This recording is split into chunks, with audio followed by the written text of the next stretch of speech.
Claudio es ingeniero agrónomo, realizó sus estudios de grado en la Facultad de Agronomía de la Universidad de Buenos Aires. Además es químico y cursó sus estudios de magíster en Ciencias Ambientales en la Facultad de Ciencias Exactas y Naturales de la UBA. Actualmente preside la Comisión de Ambiente y Producción Agropecuaria Sostenible del Centro Argentino de Ingenieros Agrónomos y es CEO del grupo ASAI. También es autor de los libros Gestión Ambiental Pecuaria y Efluentes en Establecimientos Lecheros, de los 2 libros. Claudio, hecha la presentación, todo tuyo, te escuchamos. Bueno, gracias Fernando. Espero que me escuchen bien ahora. ¿Así? ¿Me escuchan bien? Perfecto. Bueno, gracias a los presentes y bueno, saludo a la cámara, obviamente, tu nombre, Solange, bueno, Juan, y a todos los que me conocen, que dicen por ahí. Bueno, vamos a hablar un ratito de un tema bastante importante como es el de la valorización de los residuos pecuarios. Yo lo que voy a hacer es, antes de seguir, quiero detener mi cámara porque por las dudas que se me detenga o se me trabe un poquito internet. Ahí vamos. Bueno. Perfecto. Me gustaría que me acompañen un poco en este recorrido de la valorización de los residuos, que creemos que es fundamental del tema y del punto de vista de la gestión ambiental. Quiero que me acompañen a mí y acá a este muchacho, ¿no? El novillito, que me gusta ponerlo en los lugares donde son importantes. Cuando ustedes, tal vez hay un highlight o un lugar donde uno debería prestar más atención, bueno, aparece mi amigo novillito, que todavía no tiene nombre, y bueno, después lo podemos bautizar si quieren. Pero la idea de este novillito es que nos marque, o por lo menos nos vaya a los momentos importantes de la charla. Como lo que me toca hablar a mí más que nada son los residuos. Estos residuos normalmente nos desafían, y el desafío es logístico.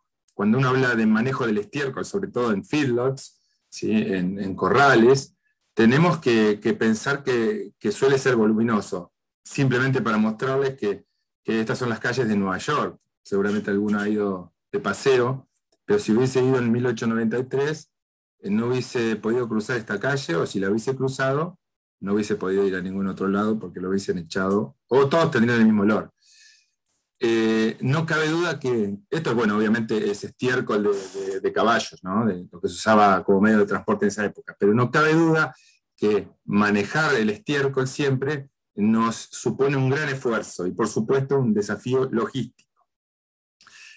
Si vemos la bibliografía de todas las épocas, y ya inclusive estos libros de hace 100 años, 90 años atrás, bibliografía española, habla de cómo gestionar los purines, cómo almacenar los montones de estiércol, como dice ahí, ¿no? Y sabemos que la valorización de estos residuos es importantísima, pero hace mucho tiempo ya que se viene pensando en cómo hacerlo. La idea de mi presentación hoy no es aburrirlos tal vez con grandes planillas Excel, si bien van a aparecer un par de presentaciones en Excel, sino que sea un disparador y por lo menos nos permita pensar cuáles son las estrategias de valorización del estiércol. Como les decía al principio, valorizar el estiércol es tratar de decir, bueno, lo saco de esa posición de residuo, ¿no? Que me puede generar un pasivo ambiental, que ya es una cosa importante, pero además le doy un valor. Aquel que tiene que hacer limpieza de corrales tiene que entender que eso va a tener un costo, pero este costo puede ser compensado si yo puedo valorizarlo y de alguna manera tener en cuenta cómo le pongo ese peso en todo lo que contiene. El acto de los agrónomos, decimos que el acto de llevar esto al campo no es desparramar bosta, ni mucho menos. Le ponemos un nombre más elegante que es uso agronómico. Tal vez algunos ya están cansados de escucharlo, pero hay otros que no, y bueno, me gustaría aclararlo. Y simplemente, bueno, el uso agronómico es llevar el estiércol de donde está y devolver al suelo, primero, nutrientes y materia orgánica, y obviamente el suelo es el encargado después de transmitirlo a las pasturas o a los cultivos, ¿sí? que inclusive pueden ser los que nos van a alimentar de nuevo a nuestros animales. Antiguamente siempre hablábamos de que el estiércol lo dejamos en un costado. Antiguamente se usaba el estiércol, ¿no? Ya los egipcios, los griegos, nuestros abuelos valorizaron el estiércol de alguna manera y de alguna manera siempre le pusieron valor. Pero a partir de los lineamientos ahora de ganadería circular, todo este advenimiento de la economía circular, estamos casi cada vez más obligados a tratar de transformarlo desde ese estiércol que era un residuo y que quedaba al costado, y si bien lo tirábamos tal vez, porque sabíamos que cuando iba al campo de alguna manera veíamos que los cultivos eran más verdes, pero acá vamos a intentar de ponerle un valor, o sea, un peso ganado sobre un peso invertido. Y el primer paso para avanzar en la valorización es tratar de transformarlo. ¿Transformarlo qué? En una enmienda orgánica. Cuando piensa, y vamos a repetir en esta charla hasta el hartazgo, que el estiércol no es solamente un receptáculo de nitrógeno y fósforo, sino que tiene mucha materia orgánica y su verdadero poder viene de la materia orgánica. Entonces, nuestros esfuerzos tienen que estar puestos en transformar ese estiércol en una enmienda orgánica. ¿Y es lo mismo estiércol que enmienda orgánica? No. De alguna manera, para que se transforme en enmienda orgánica, hay algunos pasos a seguir. ¿Por qué además es importante transformarlo en enmienda orgánica? Hay implicancias ambientales, pero también hay implicancias para el bolsillo de ese productor que tiene sus animales en los corrales. Este proceso de transformación de estiércol en enmienda orgánica es un proceso de estabilización. Ya las normativas que hay en Argentina, hasta hace 10 años no había, ni siquiera se nombraba demasiado esto, se podía hablar de un plan de manejo de excretas, pero ahora, desde ya hace unos años, empieza a aparecer en la normativa la condición de estabilizar. Bueno, estabilizar es, de alguna manera, tratar de que estos microorganismos que están en abundancia, a veces en el estiércol, bajen en su cantidad. Tratar de que las malezas, las semillas de las malezas que están en el estiércol, porque nosotros vamos a tirar esto al campo, y si lo tiramos va a venir el agrónomo que está haciendo siembra directa o algún otro planteo y me va a tirar la bronca porque yo le estoy llenando el campo con rama negra, con cualquier maleza que sea agresiva para su planteo agrícola. Entonces, de alguna manera, si yo puedo estabilizar, es decir, generar algún procedimiento, ese banco de malezas se va a reducir, ese banco de semillas de malezas. Una cuestión no menor y en la cual voy a hacer una especial hincapié es que el estiércol, así como está, tiene mucha agua. Al tener mucha agua, estamos llevando al campo una agua bastante cara. Desde el punto de vista de las cuestiones de la aplicación, bueno, un material que no tenga un proceso adecuado, y no necesariamente digo demasiado forzoso, pero un procedimiento estándar, tal vez no va a ser un material uniforme cuando yo lo tire al campo, y además, desde el punto de vista del suelo, porque también el que lo recibe es el suelo, ¿no? El suelo me dice, pero lo que me estás tirando es algo que está fresco, es algo que a veces, por un lado me tiras mucho de una cosa, por otro lado me tiras mucho de otra, entonces, desde el punto de vista de la calidad de esa enmienda, si tiramos estiércol así como está, bueno, no es un material maduro, no es tan parecido a lo que ese suelo me está pidiendo. Y como dice en rojo, si bien esto no se aplica hoy a todo el territorio argentino, empieza a aparecer en las provincias centrales de Argentina, desde Córdoba tal vez, que es la primera que instituyó la palabra uso agronómico en las normativas, bueno, que la legislación pide una estabilización. También en Entre Ríos aparecen los términos de estabilización, es decir que de alguna manera de a poco tenemos que tratar de empezar a transformar este estiércol en una enmienda orgánica, que no es una tarea sencilla, pero uno puede ir de menor a mayor.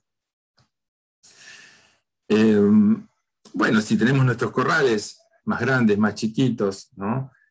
¿Por qué? ¿Por qué tenemos que trabajar en esa transformación? ¿Y por qué tenemos que trabajar en esta valorización? Y bueno, porque El estiércol tiene, no hace falta que se los repita, pero me gusta repetirlo, tiene altos niveles de nutrientes y materia orgánica, por supuesto, que bueno, si yo lo utilizo, ese suelo va a ser el receptáculo de toda esa materia orgánica y esos nutrientes. Entonces, tengo al menos tengo un incentivo para usarlo. ¿Cómo empieza todo este aspecto de la valorización? Bueno, en términos prácticos, ¿no? Me gustaría empezar a hablar qué es lo que uno ve todo el tiempo que anda en los feedlots. Bueno, lo primero que uno tiene que hacer es limpiar los corrales. Y ahí empiezan las discusiones. Si yo limpio los corrales, ¿sí? Y después lo tiro al campo, ¿quién tiene que pagar por la limpieza de los corrales? ¿La agricultura? Si hay agricultura asociada. Muchos de los feedlots están enmarcados en un lugar donde tienen agricultura asociada. Entonces, el margen bruto, ¿a quién se lo ponemos? A la agricultura que pague la limpieza, porque en definitiva se está llevando un insumo, y ese insumo es útil si uno lo puede valorizar adecuadamente. Bueno, pero más allá de eso, todo comienza con la limpieza de corrales. Cuando uno va al corral, se mete, empieza a levantar la costra que encuentra. Esa costra a veces tiene 5 centímetros, 10, 12, va a depender muchísimo de los años que no haya hecho barrido el corral. Va a depender también de la pendiente que tengan esos corrales, ¿no? Y obviamente el tipo de suelo. Pero es importante, y ahora sí, desde el punto de vista también ambiental, que esa limpieza no se haga en profundidad. Tarde o temprano uno va hacia abajo. Cuando va muy abajo, después tiene que volver a rellenar corrales. Pero si uno permite que los animales de alguna manera formen una costra y uno limpia el estiércol nuevo, que es lo que está arriba, esa costra va a detener bastante el fenómeno de percolación profunda. O sea, va a ser una barrera subsuperficial al movimiento de agua. Entonces es importante limpiar de esa costra para arriba. Cuando uno se pone canchero en esto, la identifica rápidamente, y lo que no tiene que hacer es clavar la pala a 20, 30, 40, 50 centímetros, sino siempre de la costra para arriba. Y obviamente esa costra también va a depender de la frecuencia de limpieza. Como uno de los objetivos de hoy es evaluar este peso invertido sobre lo que me da este estiércol o esta enmienda, yo hice a manera de almacenero unas cuentas para que nosotros podamos ir teniendo idea del valor. Normalmente, y esto es muy variable, depende de la zona, depende de la cantidad de corrales que tenemos que limpiar, si son 1 o son 50, pero no es descabellado, ¿sí? Estos son costos de esta semana, de tareas de valorización en las que estuve involucrado, que uno pague $3, ¿sí? $2 y algo, $3.50 de costo de extracción, de limpieza. Esto es, obviamente, ahí no lo puse, pero es por tonelada. Ahí apareció nuestro amigo Novillito, tengan en cuenta eso. Después vamos a hacer un resumen igualmente. Pero para que tengan una idea cuál es el esfuerzo económico de su bolsillo que tienen que hacer, ¿sí? Algunos ya me dicen, y sí, ya lo sé, lo hago todos los días. Pero habrá otros técnicos que tal vez no están tan familiarizados y con este tipo de trabajos, este costo de extracción, y bueno, no es descabellado ponerle este valor de 3 toneladas y media por hectárea. Una vez que yo lo extraje, ¿qué hago?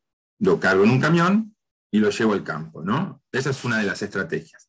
Otra estrategia es acumularlas en algún lado, que puede ser un lugar adecuado o un lugar inadecuado, ¿sí? Justo en esta foto están al lado de un lugar donde se junta mucha agua.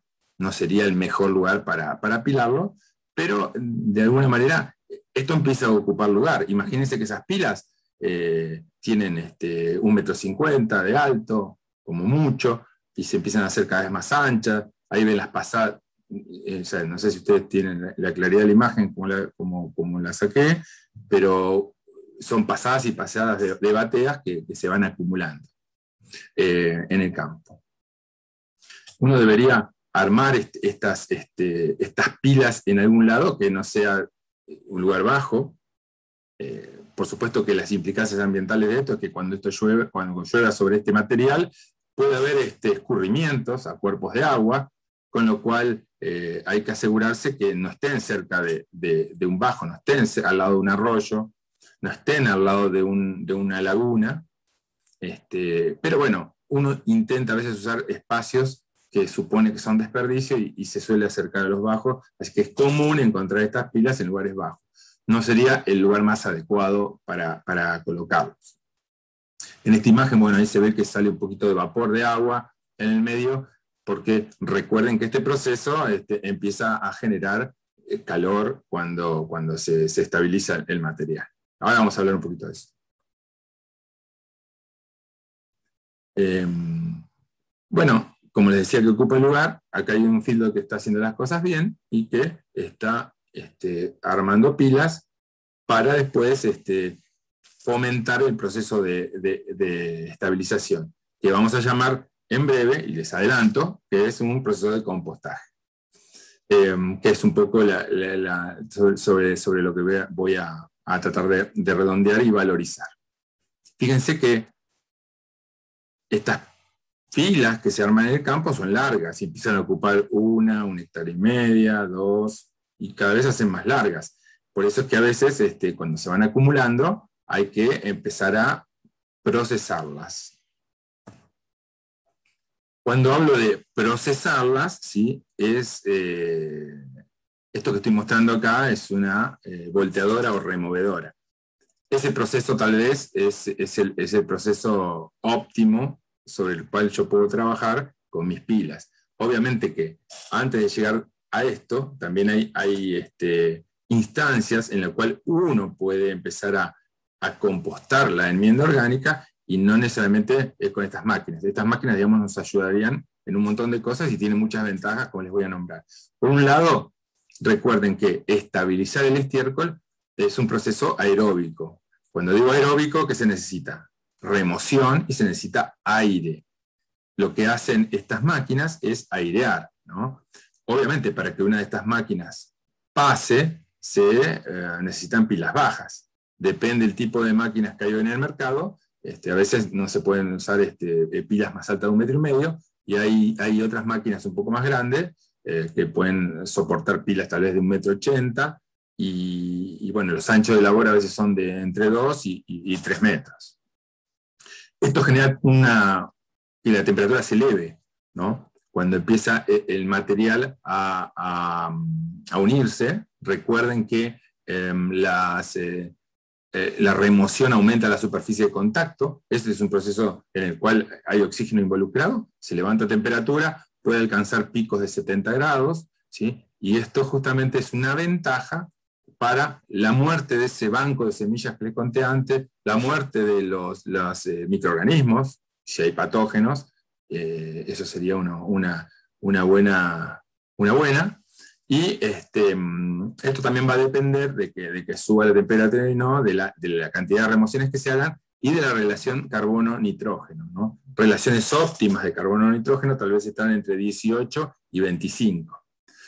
Muchas veces cuando uno analiza muchos de estos estiércoles de corrales no llegan a esas relaciones, y está la posibilidad de tirar sobre el material fuentes que vengan del patio de comidas. Por ejemplo, el alimento que se descompone, uno lo puede tirar ahí. Si hay heno o rollos picados, lo podemos agregar ahí, y podemos ir monitoreando que esta relación carbono-nitrógeno sea la más adecuada. Como les decía, el uso de estas máquinas, que tienen en general un eje en el centro, que hace esa tarea de remoción, y dejan la pila en la misma forma que la encontraron, ¿sí? Fíjense, ahí va trabajando sobre una pila, ¿no? Adelante ya estaba formada, porque evidentemente esta máquina ya había pasado en alguna oportunidad. Ahora vuelve a remover todo y deja la pila armada. Como les decía, este es un trabajo bastante profesional, si me permiten el término, pero cuando trabajamos en enmiendas orgánicas muchas veces mandamos una pala a que lo remueva. Lo que sucede es que una pala tal vez no hace un trabajo tan adecuado, tal vez gasta más gasoil, tal vez se necesita más tiempo operativo. Estas son máquinas diseñadas para el compostaje. Hay lugares en los cuales llueve mucho. Por ejemplo, en Costa Rica, yo tuve la oportunidad de estar allí, y se hace con bobcat en invernáculos, pero obviamente la cantidad de animales que tenían eran pequeñas, eran establecimientos con 200, 300, 500 animales, entonces eso es manejable. Cuando tenemos 3.000 animales, 4.000 animales, la superficie implicada es como la que ven en la foto. Entonces, como resumen de esto, la remoción con una máquina removedora o volteadora, como se suele llamar en el mercado, permite esa oxigenación. Y lo que se va a ver, que después de esa oxigenación y esa puesta en contacto del material por remoción, se ven los picos de temperatura. Normalmente, cada vez que uno lo pasa, debería haber un pico de temperatura. Y esto es como una torta que está en el horno. O sea, uno va a la pincha y dice, todavía no está, todavía no está, todavía no está. Y bueno, después de 3, 4 pasadas, ya el ciclo de termofílico, donde sube la temperatura por la fermentación aeróbica, no se da y significa como que la torta está hecha. Entonces, si yo me pongo a estabilizar, ¿sí? Compostar sería en términos estrictos lo que hacemos a campo, y lo hacemos con este sistema, uno podría decir que le estoy agregando todavía un costo más de $1, más o menos por tonelada. La relación tonelada-metro cúbico es bastante variable, y va a depender mucho del tipo de alimentación, el tipo de material o cuánto suelo haya, pero normalmente está entre 600, 700, 800 kilos por metro cúbico. En general, eso hay que medirlo en cada caso para establecer una relación tonelada-metro cúbico. Pero bueno, no quiero que se queden con la idea de que necesariamente el trabajo de compostaje se hace con máquinas removedoras, eso sería lo ideal. Se puede hacer haciendo pilas lo más bajas posibles. Si son muy grandes las pilas, va a haber mucha anoxia, mucha falta de oxígeno en el centro de las pilas, y eso no es lo más recomendable. Es mejor hacer filas o pilas más bajas. O sea, que si uno quisiese hacer dar una recomendación, lo peor son las pilas altas. Lo segundo mejor es aunque sea que sean pilas más bajas y largas, donde el aire puede entrar lo más posible. Lo mejor sería remover un poco eso, con bocal, con pala, con lo que sea, si uno quiere y llega a tener una removedora, hacer remociones, y si uno quiere después mejorar la relación carbono-nitrógeno, agregarle a esas filas la mayor cantidad posible de residuos que estén dando vuelta dentro del feedlot, puede ser silo picado. Bueno, una vez que pasamos por esa primera instancia de barrido de corrales, ya tenemos nuestro insumo, lo estabilizamos de la forma más campera a la más profesional, y llega el momento de ir al campo. Decimos, bueno, tenemos que ir y aplicar esta enmienda orgánica en los lotes. Esta es una etapa, diría, crucial. ¿Por qué? Porque va a depender de la cercanía, o sea, primero que haya un campo disponible y no haya que trasladarlo muy lejos. Después va a depender de que haya lotes en cuestión para tirar. Va a depender de qué cantidad voy a tirar por hectárea. Fíjense, estas fotos son sobre suelos en la provincia de Río Negro, claritos, para que se vea bien el contraste, en el cual se aplicaron a razón de 80, 100 toneladas por hectárea, y ustedes pueden ver que esas 80, 100 toneladas por hectárea no son una capa tan gruesa, sino son un espolvoreo bastante intenso. Pero, de alguna manera, esas cantidades de 50, 80, no son tan disparatadas si uno piensa meter bastante materia orgánica en el suelo. El costo de aplicación, ¿sí? esa entrega de nuestros materiales al campo, está alrededor de $5 por tonelada. Si ustedes cotizan, tal vez este trabajo con alguna empresa de servicios, es muy probable que eso sea lo que tengan que pagar. Por supuesto que ustedes tienen maquinaria propia, lo pueden hacer. Hay mucha gente que tiene sus propios equipos estercoleros de distribución, sus propios tractores, o sus chasis montados sobre los camiones. En fin, este es un valor de referencia si uno contrata el servicio. A veces, si uno tiene unos corrales y no son demasiado grandes, no se puede cargar demasiado de infraestructura, y bueno, contratar el servicio porque esto se puede hacer en una semana o en 2 semanas durante el año, y después si no tendría la maquinaria ociosa todo el año, ¿no? Hay varias empresas, inclusive las que nombraron aquí, Juan al principio, que hacen estos servicios. Cuando les hablé que esto es un desafío logístico, con los caballos de Nueva York o con lo voluminoso que es el estiércol, es porque normalmente, recuerden que el estiércol, así como está, puede llegar a tener hasta 70% de agua. Si nosotros pensamos que cada batea que se carga nos puede llegar a costar unos $150, ¿sí? Multiplicando obviamente los $5 por 30 toneladas, siendo como, primero que no pueden cargar tanto, cargan mucho menos, pueden cargar 15, 20, 27, 25, pero hagamos un juego, si quieren, denme el gusto para que les muestre que normalmente 3 de esos camiones realmente llevan materia orgánica, y los otros 7, ¿sí? Es muy probable que sean camiones que viajan con agua, mucha agua. Es decir, cada 10 camiones tengo $1.100 gastados, no de una buena manera. ¿Qué quiero decir con esto? Tengan en cuenta que el traslado de este estiércol muy lejos puede ser un problema cuando el material tiene mucha agua.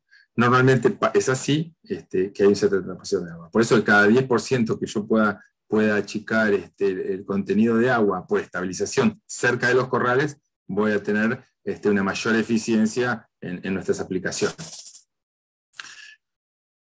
Ahora vimos costos, ¿no? Vimos costos. Hablamos de qué me costaba limpiarlo, qué me costaba estabilizarlo, qué me costaba aplicarlo, ¿sí? Pero veamos si la enmienda orgánica tiene un valor intrínseco. Y lo primero que a uno se le ocurre es ir a compararlo directamente contra la urea y el fosfato de amónico. Eso, en cierta forma, tiene una parte de verdad, pero no le estamos dando realmente el valor que debería tener esta enmienda orgánica. Recuerden que no es un fertilizante, es una enmienda orgánica. La palabra lo dice. Lo que tengo involucrado ahí es mucha materia orgánica. Si vamos a comparar directamente esto con los fertilizantes, estamos haciendo una comparación que no es del todo directa.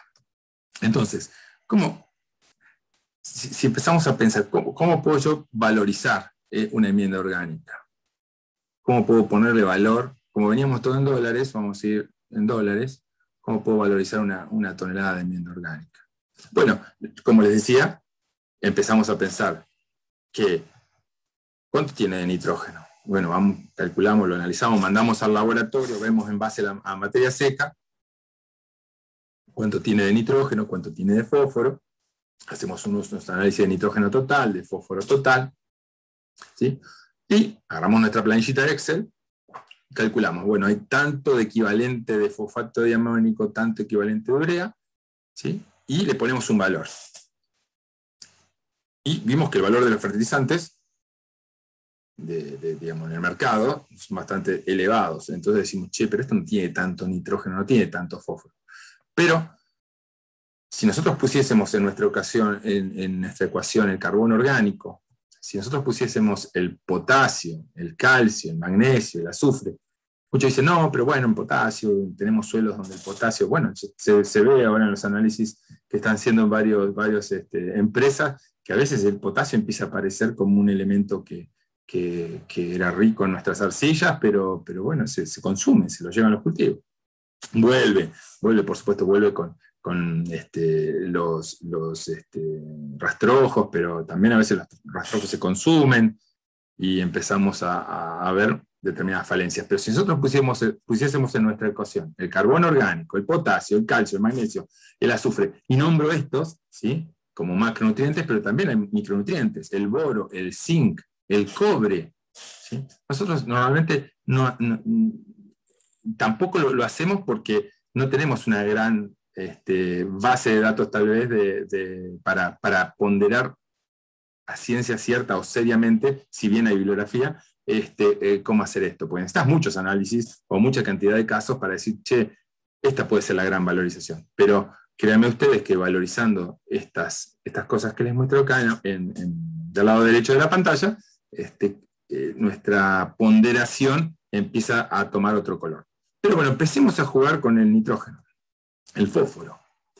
Veamos unos análisis. Estos son análisis comunes en feedlot, ¿no? Hay tomados medio al azar. Tampoco busqué uno muy grande ni uno muy pequeño, pero fíjense, pila 1, pila 2 son bastante genéricos.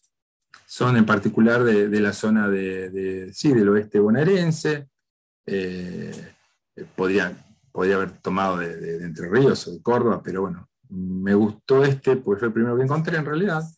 Fíjense, valores de pH con tendencia a neutralidad para arriba, altos valores de conductividad, como es de esperar, una cantidad determinada de fósforo extractable, ¿sí? Y también de fósforo total, muchos nitratos, pues acá no dice la época, pero es muy probable que esto haya sido una época donde había calor y se estaban movilizando los nitratos, algo de nitrógeno total, bueno, y fíjense los valores de materia seca. Miren la pila 3, tiene 23% de materia seca, o sea que cada 10 camiones que cargamos, 8 eran agua, si lo hubiésemos cargado ahí. Y por supuesto que hay unas variaciones ahí, bueno, en relación con la materia orgánica, que a veces depende de la materia seca y a veces no.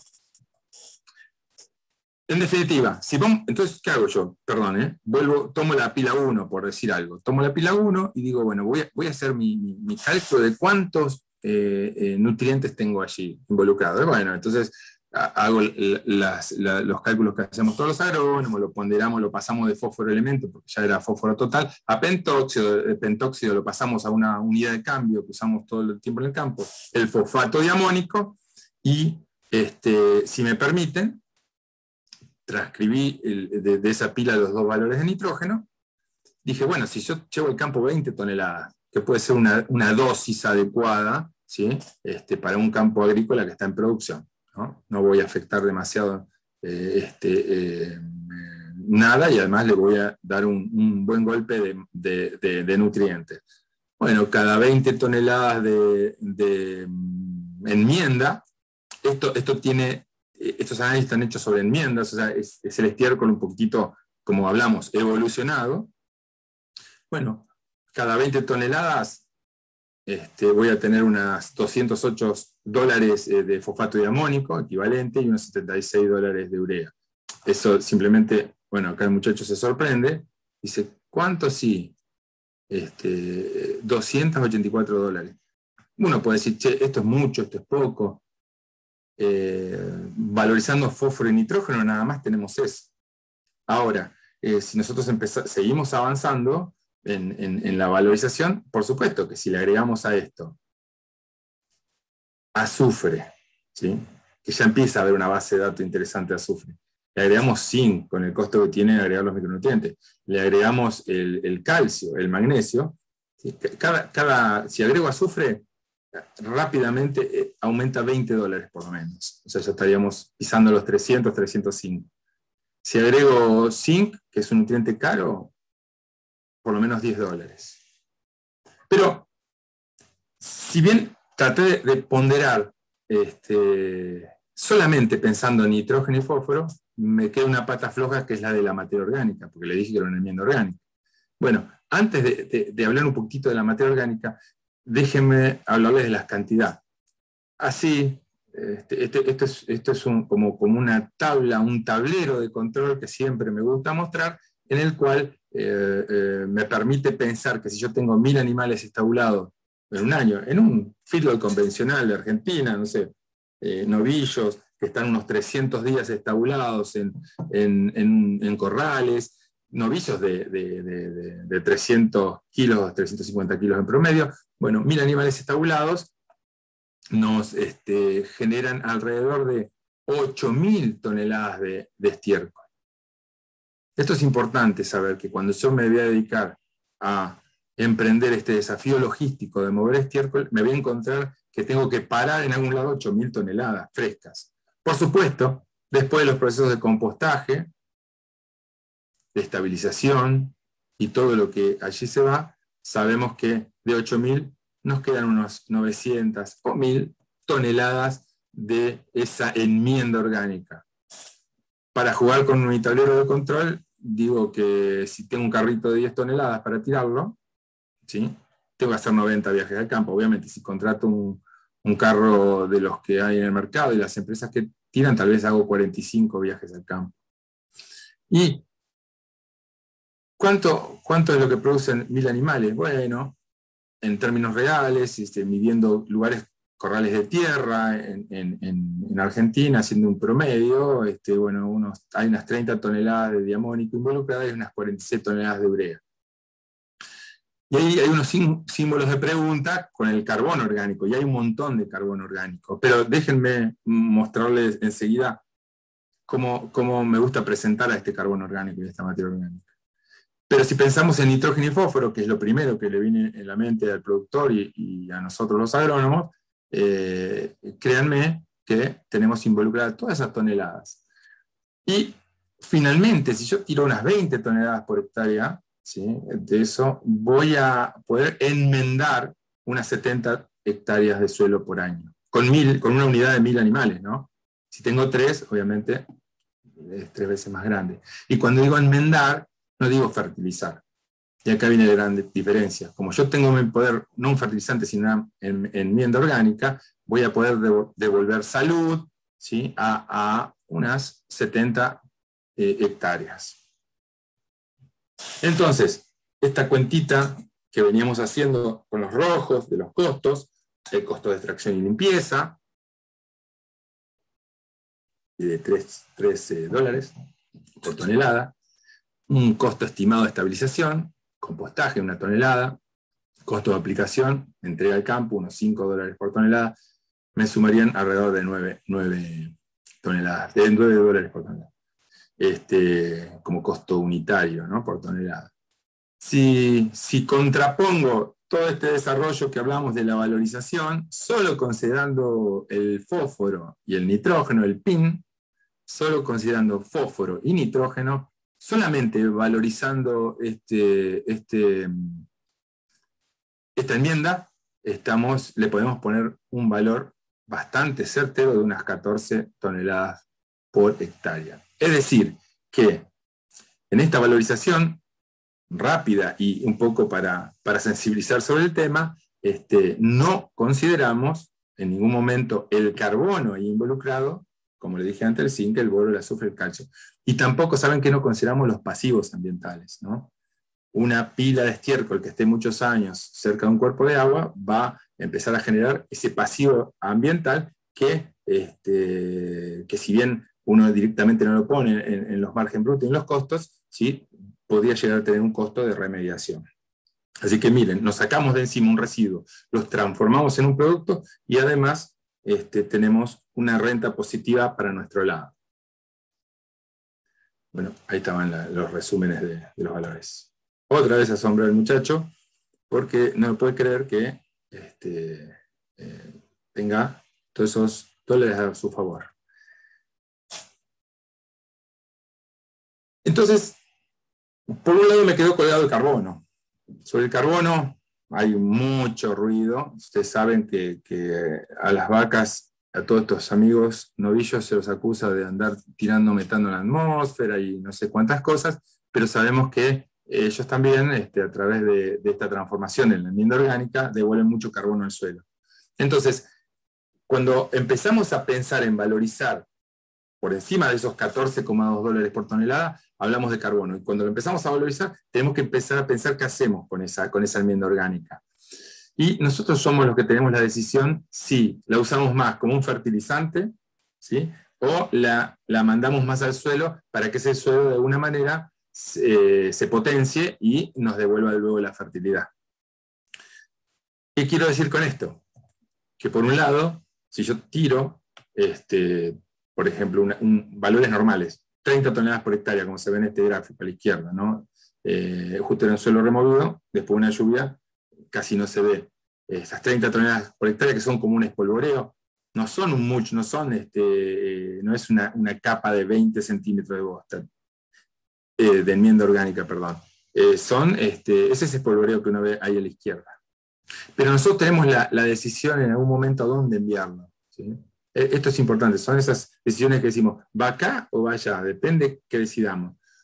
Y esto parecería ser técnico, y no los quiero aburrir porque traté de no ser muy aburrido en cuanto a poner muchísimos números y muchísimos gráficos, pero créanme que nosotros tenemos la capacidad, a través de cómo manejemos esa enmienda orgánica, si mandarla a un lugar que se llama el carbono orgánico lábil del suelo o mandarla al carbono pasivo edáfico. Y esto tiene implicaciones prácticas, porque todo el día me preguntan, ¿qué pasa si lo tiro? ¿Me viene rápido al cultivo?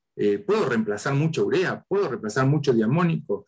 Bueno, y si uno lo tira y en algunos casos remueve el suelo, porque existe gente que hace alguna remoción de suelo y usa materiales más fáciles de degradar, por ejemplo, cuando puso el estiércol, además le aplicó restos de silo de maíz y eso lo mezcló, bueno, es muy probable que vaya más a la fertilidad actual. En cambio, si de golpe tengo no sé, sorgo, lo mezclo ahí y pongo paja más lignificada y no remuevo el suelo y lo tiro, muchos dicen, no, pero si lo tirás arriba del suelo no va a ningún lado. Y eso lentamente va entrando al suelo y estos materiales más recalcitrantes, ¿sí?, tienen una mineralización más lenta y en definitiva van más al suelo. Entonces ya no estamos usando este material tanto como un fertilizante, estamos usando más como una enmienda que me protege el suelo y me lo valoriza.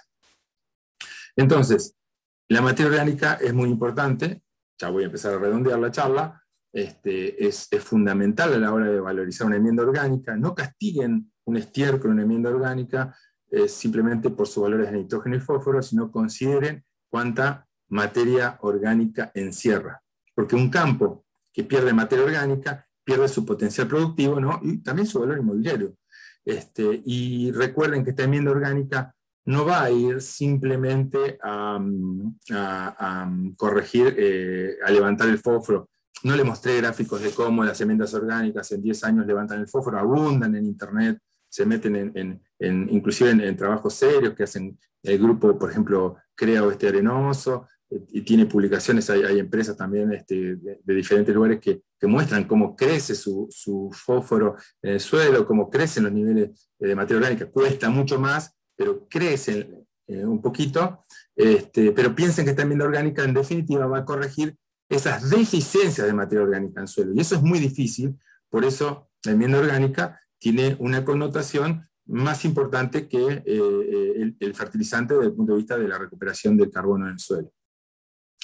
Entonces, cuando nosotros pensamos en valorizar un estiércol, por supuesto que todo apunta en estos paradigmas de la ganadería circular, en cumplir todas las normativas ambientales que aparecen a nivel mundial y a nivel local, ¿sí?, y poner en valor el residuo, y que el productor feedlotero también tenga, en cierta forma, un regreso de esta erogación que va a ser en estabilizarlo. Y bueno, y la forma de hacerlo y de aprovechar ese barrido de corral es tratar de hacerlo de la forma más eficiente posible. Y cuando digo eficiente posible, tengan en cuenta la humedad, ¿sí?, las distancias donde lo van a trasladar y las formas de aplicación. Y cuando digo distancias, mucha gente saca el estiércol fresco como está y se lo lleva muchos kilómetros.